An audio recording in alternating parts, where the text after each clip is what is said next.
বাবা সাগর, কোথায় গেলি রে বাবা?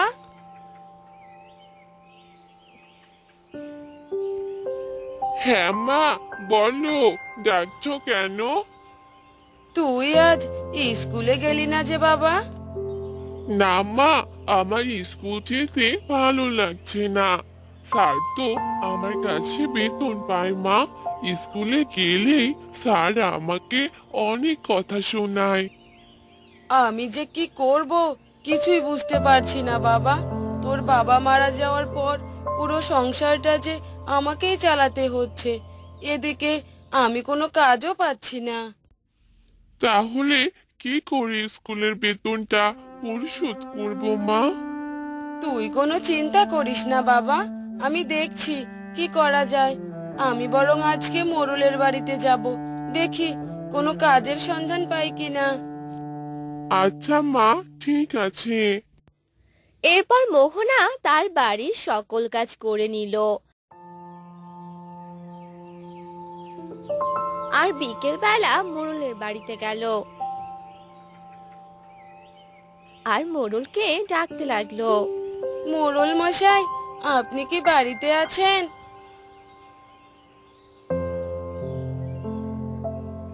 আরে আরে, কি ব্যাপার, তুই আমার বাড়িতে? আপনি যদি আমায় একটু কাজ দিতেন তাহলে খুব ভালো হতো। খুব ভালো সময়ে তুই এসেছিস। আমার এখন একজন কাজের লোকের দরকার ছিল। তুই বরং কাল থেকেই কাজে চলে আসিস। আচ্ছা মোড়ল মশাই, ঠিক আছে।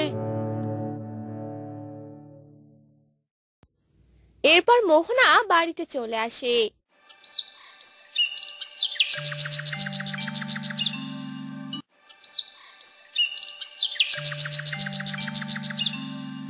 পরদিন থেকে মোহনা মোড়লের বাড়িতে কাজ করে আর সে টাকা দিয়ে মোহনার ছেলে পড়াশোনা করত। একদিন সাগর স্কুলে যায়, তখনই কিছু ছেলে মেয়ে সাগরকে দেখে হাসতে লাগলো। এই দেখ, সাগর চলে এসেছে, এর মা আমাদের বাড়িতে কাজ করে। তাই নাকি রে? এ তাহলে কাজের ছেলে? হা হা হা হা। তারা সবাই হাসতে হাসতে সেখান থেকে চলে যায় আর সাগর সেখান থেকে মন খারাপ করে চলে যায়।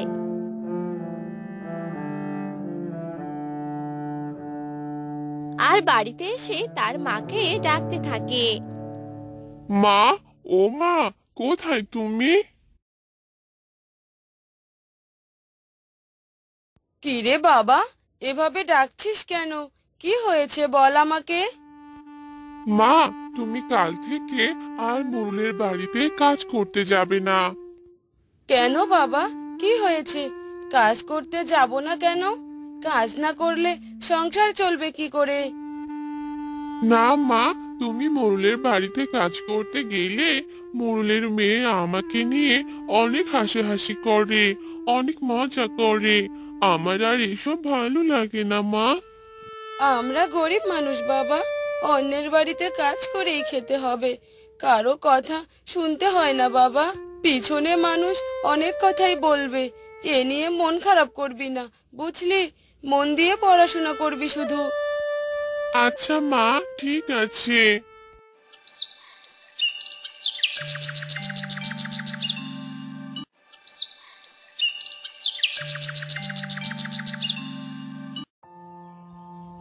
এভাবে অনেকদিন চলে গেল।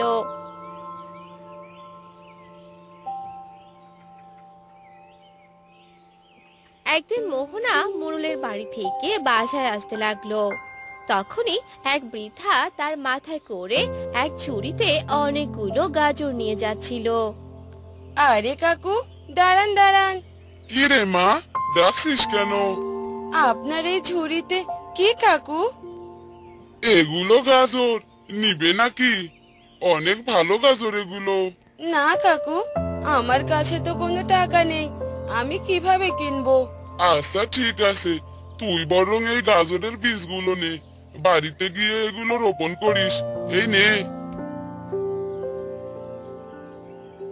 আচ্ছা কাকু, ঠিক আছে। আপনাকে অনেক ধন্যবাদ আমাকে সাহায্য করার জন্য। এ কথা বলে মোহনা সেখান থেকে চলে গেল। আর বাড়িতে গিয়ে তাদের উঠোনে সে বীজগুলো রোপণ করে দিল। এসব দেখে মোহনা ছেলে বলতে লাগলো, মা, এগুলো কি? তুমি উঠোনে কি লাগিয়েছো? এগুলো গাজরের বীজ বাবা। গাজর চাষ করব।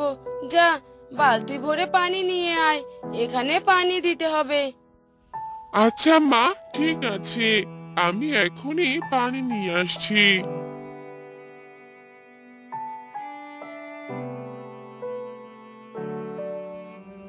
এই বলে সাগর এক বালতি পানি নিয়ে আসে আর সেখানে ছিটিয়ে দেয়। আর এভাবে অনেকদিন চলে যায়। একদিন সকালবেলা মা দেখো, বীজগুলো থেকে তো গাছ বেরিয়েছে, মনে হয় গাছও হয়েছে। হ্যাঁ রে বাবা, তাই তো দেখছি। গাজরগুলো বড় হলে ভালোই হবে, বিক্রি করলে ভালো টাকাই পাবো। হ্যাঁ মা, তুমি একদম ঠিক কথাই বলেছো। চলো এবার পানি দেই গাছগুলোতে। এরপর তারা মা ছেলে গাছগুলোতে পানি দেয়। কয়েকদিন পর গাজরগুলো একদম বড় হয়ে যায়। আর মোহনা সেই গাজরগুলো উঠানোর সময় বলতে লাগলো, আরে বাবা, দেখ দেখ, এই গাজরগুলো তো লাল রঙের। লাল রঙের গাজর তো আমি কখনো দেখিনি। হ্যাঁ মা, আমিও তো এই প্রথমবারই গাজরগুলো দেখছি। খেয়ে দেখি তো কেমন লাগে। হ্যাঁ রে বাবা, খেয়ে দেখ তো ভালো লাগে কিনা।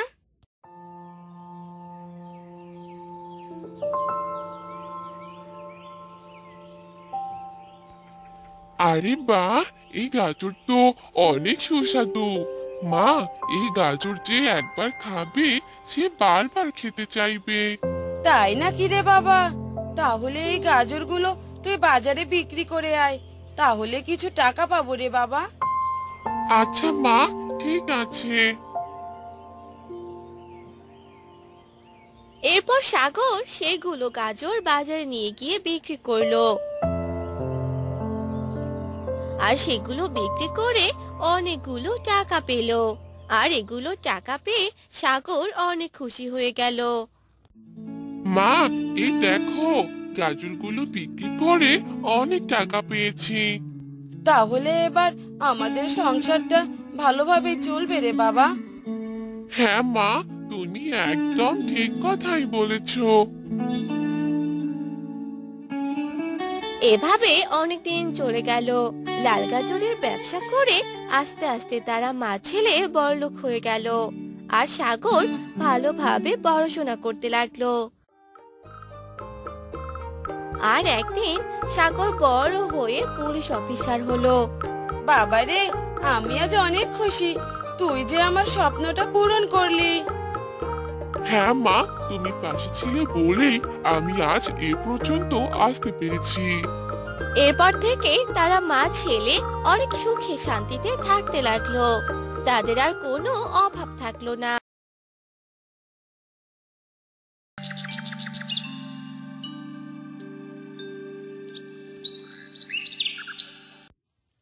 রহমতপুর গ্রামে অনেক মানুষ বসবাস করত। তারা সবাই একে অপরের পাশে থাকতো। কলিম চাচা ছিল সেই গ্রামের মোড়ল। তিনি অনেক ভালো মানুষ ছিলেন। তিনি গ্রামের কোনো সমস্যায় সকলের পাশে থাকতেন। একদিন কলিম চাচা রাস্তা দিয়ে যাচ্ছিল। রাস্তায় তার সাথে কুমারের দেখা হয়। প্রণাম কলিম চাচা, কেমন আছেন আপনি? তা কোথাও যাচ্ছেন নাকি চাচা? এই তো বাবা, ভালোই আছি, যাচ্ছি একটু বাজারে। তা তোমার দিনকাল কেমন যাচ্ছে? ভালো না চাচা, মা অনেক অসুস্থ। এদিকে যে আমার কাজও নেই, কি করে যে সবকিছু সামাল দিব বুঝতে পারছি না চাচা।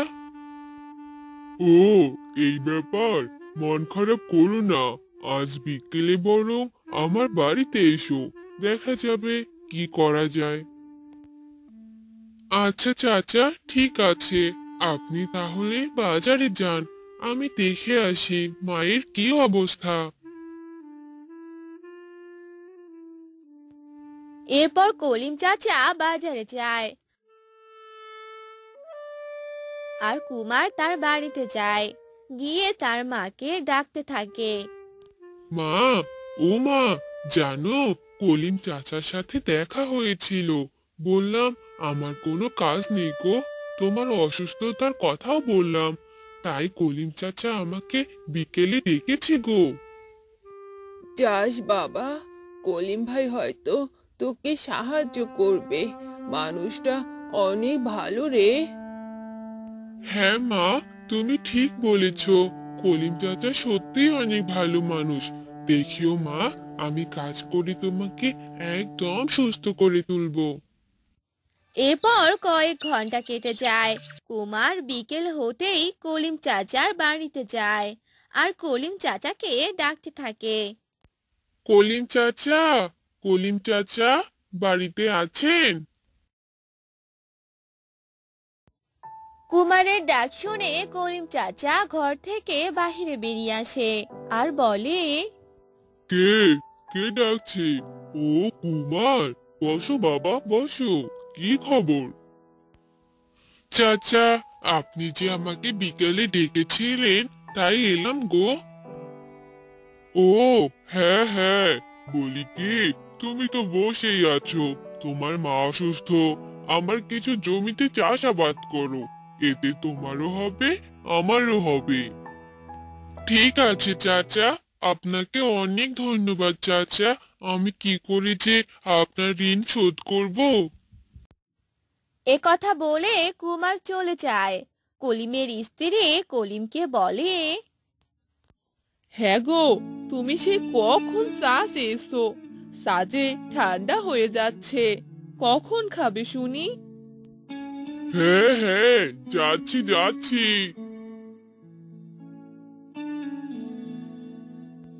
এরপর কলিম চা খেতে ঘরে যায় আর চা খেতে খেতে বলে, আহ, গিন্নি, তোমার হাতে চা যে অমৃত। হয়েছে হয়েছে, এখন আমার গুণগান গাইতে হবে না। যবে থেকে তুমি এই গ্রামের মোড়ল হয়েছো, খাওয়া দাওয়া ঘুম সব হারাম করেছো। বলি কে, নিজেরও তো একটু যত্ন নিতে হবে নাকি? আহা গিন্নি, বলো দেখিনি, আমার হাতে সময় আছে নাকি? গ্রামে সবাই শান্তিতে থাকলে আমিও শান্তিতে থাকবো। শুধু শুধু রাগ করো না তো। হ্যাঁ হ্যাঁ, কিছু বললেই তো আমি রাগ করি। গ্রামের মানুষদের তো আমাদের ধন সম্পদ বিলিয়ে দিয়েছো, আমাদের ভবিষ্যৎ কি হবে তা কি ভেবেছো? গিন্নি, আমাদের তো কোনো সন্তান নেই। আল্লাহ আমাদের দিন ঠিকই পার করে নিবে, তুমি এত চিন্তা করো না তো। এভাবেই কয়েকদিন কেটে যায়। মোড়লের দিন ভালোই কাটছিল। অন্যদিকে ওই গ্রামে রহিম থাকতো। তার আর্থিক অবস্থাও বেশ ভালো ছিল, কিন্তু সে কলিমকে দেখতে পেত না। রহিম ওই গ্রামে মোড়ল হতে চাইতো।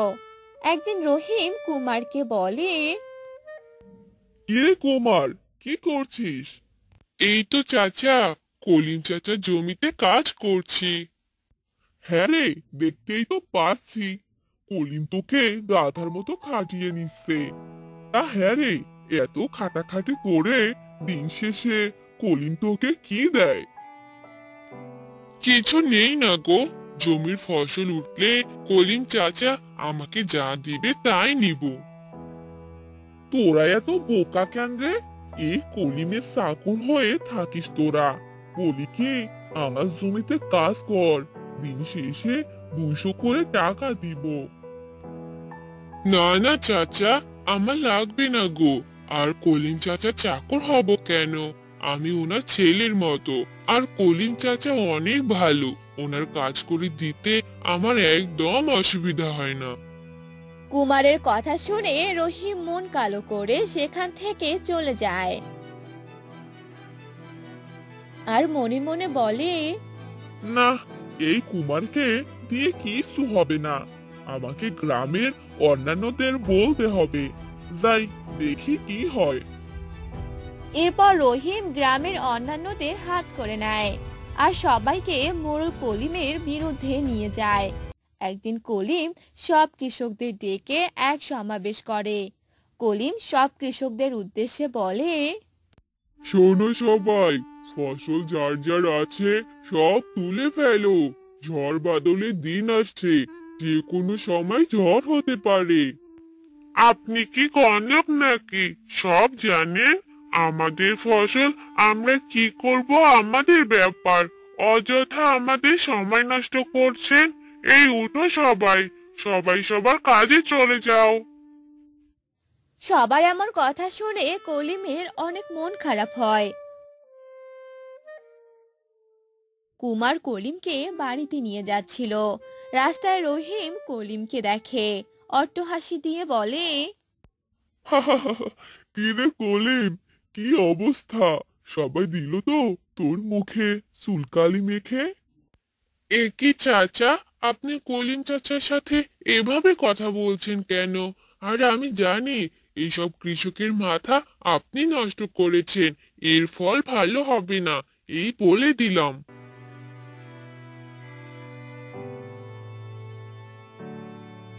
এ কথা বলে কুমার কলিমকে বাড়িতে পৌঁছে দেয় আর কুমার কলিমের সব ফসল তুলে ফেলে। এভাবে 3 দিন কেটে যায়। হঠাৎ ভীষণ ঝড় শুরু হয় আর ঝড়ে গ্রামে সবার ফসল নষ্ট হয়ে যায়। টানা 3 দিন ভীষণ ঝড় হয়। ঝড় থামার পর গ্রামের মানুষ কান্নায় ভেঙে পড়ে। হায় হায়, এ আমাদের কি হয়ে গেল? মোড়ল করিম চাচার কথা না শুনে যে আমরা বড্ড ভুল করেছি। এখন আমরা সবাই কি খেয়ে বেঁচে থাকবো? আমাদের যে সব শেষ। চলো আমরা সবাই রহিম চাচার কাছে যাই, উনি নিশ্চয়ই আমাদের সাহায্য করবে। এ কথা বলে গ্রামের সবাই রহিমের বাড়িতে যায় আর তাকে সব কথা খুলে বলে। রহিম চাচা, এখন আপনি সাহায্য করুন, সবই তো শুনলেন। না না, আমি কি করে সাহায্য করব? আমার যা আছে তা আমার নিজের সংসার চলতেই টানাপোড়া হবে। তোরা যা, এখান থেকে চলে যা, তোদের আমি কোনো সাহায্য করতে পারবো না। এরপর গ্রামের সবাই মন খারাপ করে সেখান থেকে চলে যায় আর তারা নিজেদের ভুল বুঝতে পারে। এভাবে 2 দিন কেটে যায়। গ্রামের সবাই না খেয়ে থাকে। তারপর তারা সবাই বাধ্য হয়ে মোড়ল কলিম চাচার বাড়িতে যায় আর কলিমকে সব কথা খুলে বলে। কলিম চাচা, আপনি আমাদের সাহায্য করুন, আমাদের ভুল হয়ে গেছে, আমাদের আপনি ক্ষমা করে দিন কলিম চাচা। কেঁদো না তোমরা, তোমাদের যা খাবার লাগবে আমার বাসা থেকে নিয়ে যেও।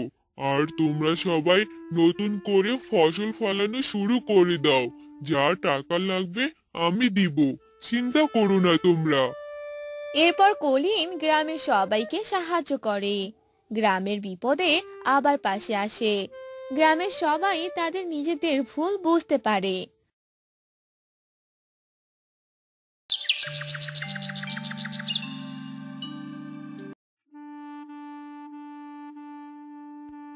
গিন্নি, আরে ও গিন্নি, কোথায় গেলে?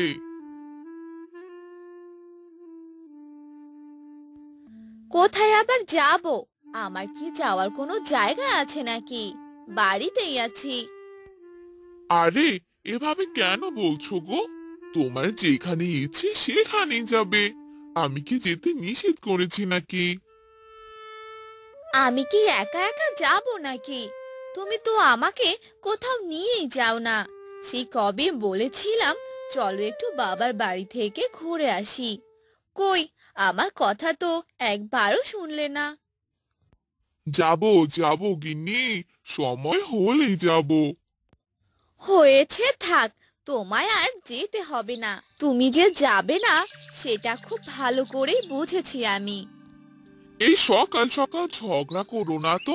আসো, সকালের পুজোটা করে ফেলি, আমায় আবার কাজে যেতে হবে। তো বন্ধুরা, তোমরা যে গণেশ ও তার বউকে দেখতে পাচ্ছ, তারা বাস করে শ্রীনগর নামে একটি গ্রামে। গণেশ ছিল অতি সাধারণ একজন মানুষ। যখন যা কাজ পেত তাই সে করত। এভাবে চলছিল তাদের সংসার। আমি আবার চললাম গিন্নি, দেখি আজ কোনো কাজের সন্ধান পাই কিনা। এসব বলে গণেশ সেখান থেকে চলে গেল। হাঁটতে হাঁটতে সে একটি নদীর কিনারায় গেল। তখন একটি জেলে গণেশকে ডাকতে লাগলো। গণেশ দাদা, আরে ও গণেশ দাদা, কোথায় যাচ্ছ শুনি? কোথায় আবার যাব, ভালো একটা কাজের খোঁজে যাচ্ছিলাম। এখন তো কাজই পাওয়া যায় না, কি করব বলো তো? আমার কাছে একটা কাজ আছে, করলে করতে পারো। আমার একটা নৌকা আছে, তুমি চাইলে সেই নৌকা নিয়ে কাজ করতে পারো। আমি লোকজনকে পারাপার করি, সাথে মাছও মারি, ভালোই যাচ্ছে এভাবে। আরে বাহ, তোমার বুদ্ধি তো দারুণ। তবে দাদা, তুমি আমার অনেক বড় উপকার করলে গো। তবে এর বিনিময়ে কি তোমায় কিছু দিতে হবে? না না না না, কি সব বলছো? আমার কাছে একটি নৌকা ছিল, তাই তোমায় দিলাম। এর বিনিময়ে আমায় কিছু দিতে হবে না। এসব শুনে গণেশ অনেক খুশি হয়ে গেল। এরপর থেকে গণেশ সেই নৌকাতে করে যাত্রী পারাপার করত আর সাথে করে নদী থেকে মাছ ধরে নিয়ে আসতো। এভাবেই আস্তে আস্তে গণেশের সংসার ভালোই চলছিল। বাবা, কি বড় মাছ! হ্যাঁ গো, এই মাছ তুমি কোথায় পেলে? নদী থেকে পেয়েছি গো। এত বড় মাছ নদীতে পাওয়া যায়? এর থেকেও আরো বড় মাছ নদীতে পাওয়া যায়, বুঝলে গিন্নি? এবার যাও, এই মাছটা ভালো করে রান্না করো। আচ্ছা, ঠিক আছে। এরপর গণেশের বউ সে মাছ নিয়ে রান্নাঘরে যায় আর মাছটি রান্না করতে থাকে। বাহ, মাছটা তো দারুণ গন্ধ বের হচ্ছে, মনে হয় খেতেও দারুণ লাগবে। এরপর মাছ রান্না হলে তারা দুজন খাবার খেয়ে নেয়। এভাবে তাদের দিন অনেক ভালোই কাটছিল। একদিন গণেশ নৌকা নিয়ে নদীর অনেক ভিতরে যেতে লাগলো মাছ ধরার জন্য। তখনই গণেশ একটি দ্বীপ দেখতে পেল। সেই দ্বীপ সোনালীর মতো চকচক করছিল। আরে, ওই দ্বীপটা এত চকচক করছে কেন? কি আছে ওই দ্বীপে? যাই, গিয়ে দেখে আসি। এরপর গণেশ সে দ্বীপের সামনে গেল। সেখানে গিয়েই সে তো অবাক হয়ে গেল। সে একটি পরীর সন্তানকে দেখতে পেল, যে কিনা সেই দ্বীপে বসে বসে কান্না করছিল।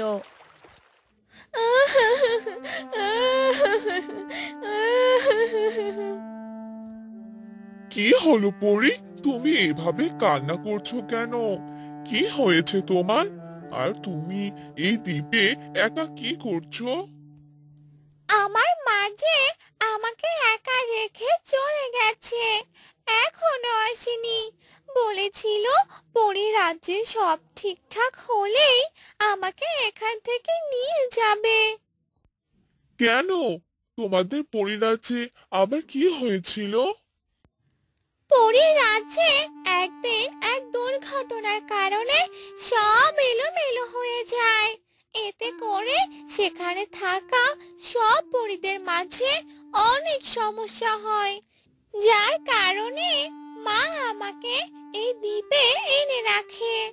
কিন্তু মাঝে আমাকে নিতে এখনো এলো না। আমি যে অনেক দুঃখী। তুমি কান্না করো না পরি, আমি বুঝতে পেরেছি তোমার অনেক দুঃখ। তবে তুমি কি আমার সাথে যাবে? তোমার সাথে? কিন্তু তোমার সাথে আমার বাড়িতে যাবে? এরপর গণেশ সেই পরীকে নিয়ে তার বাড়িতে চলে যায়। এত সুন্দর একটি ছোট্ট পরীকে দেখে গণেশের বউ অবাক হয়ে যায় আর বলে, সে কি গো, এ তুমি কাকে নিয়ে এলে? এ তো এক পরী মনে হচ্ছে। হ্যাঁ গো, এ যে কোনো এক দুঃখী পরীর সন্তান। এই পরীকে আমি সোনালী দ্বীপ থেকে নিয়ে এসেছি। তারপর গণেশ ও তার বউ ছোট্ট পরীকে অনেক ভালোবাসা দিয়ে বড় করতে থাকে। তাদের এমন ভালোবাসা পেয়ে পরী অনেক মুগ্ধ হয়ে যায়। পরী বড় হওয়ার সাথে সাথে উড়তে পারে।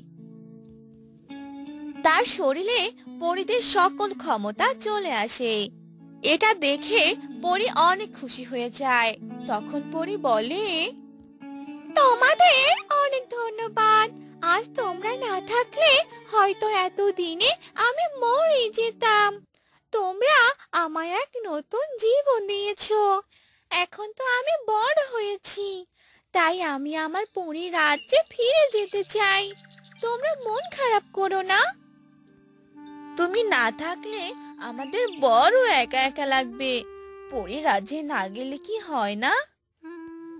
না বন্ধু, আমার রাজ্য যে ওটাই, তাই ওখানে আমাকে যেতেই হবে।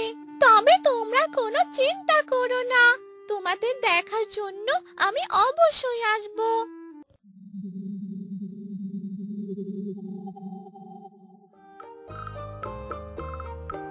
এসব বলে সে পরী গণেশ ও তার বউকে অনেকগুলো স্বর্ণ দিল।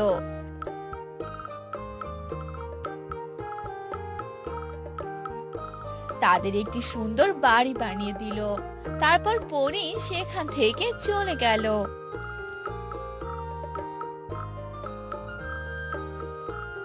ভালো থেকো তোমরা।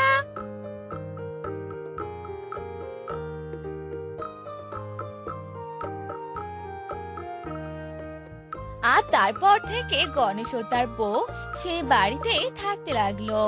আর সে স্বর্ণ থেকে কিছু স্বর্ণ গ্রামবাসীদের দিয়ে দিল। এভাবে তারা সুখে শান্তিতে থাকতে লাগলো।